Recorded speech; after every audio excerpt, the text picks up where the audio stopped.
පායක් කියන්න පුළුවන් එක බාරයක් ඇතුළත.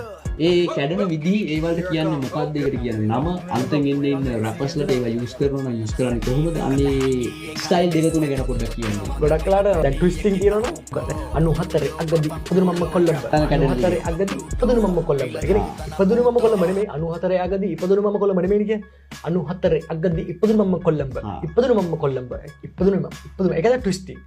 චොප කියනවනම් පෙරදින ගෙදරට ගෙන ගත ඊරි වෙලිගෙන කම මගේ පිටපුර සීරි කෙතරම මිහිරි දෙතරම මිහිරි වැලහින වැලපෙන වැය වගේ දීරි තුත්තම තීරි තගේ පත්තිනි උත්තින්නේ නොගින් මගේ පතිවත ඊරි වැරදුන විලි පලි කන හැතිරි බැල්ලිගේ දට්ටික ගෑම පීරි right තක තක තක තක අර චොප එක වදින සද්දේ වගේ තමයි වදින්නේ. අර තව තියෙනවා ට්‍රැප් සෝල් ඒ කියන්නේ ඔය කාමිනී වගේ ඒවා කියන හඳන්නේ කල්ලුවරයි රාත්‍රී අර පොඩි මෙල්ඩික් ගතියක් එක්ක යන ඒවා right කරනවා කියන එක දැන් හැමෝම හිතන්නේ මොනහරි බාර්ටියක් ලියාගෙන ගිහලා ඒක කියනවා කියලා නෑ. රැප් වලත් තියෙනවා එක එක වේරියේෂන් දිව පාවිච්චි කරන විදිය, වචන පාවිච්චි කරන විදිය සහ කටහඬ පාවිච්චි වෙන විදිය, මෙලඩි යූස් කරන විදිය ඔන්න දැන් ස්මෝකියෝ ලෙජන්ඩ් කෙනකින් මේ හැම දෙයක්ම දැනගත්තා.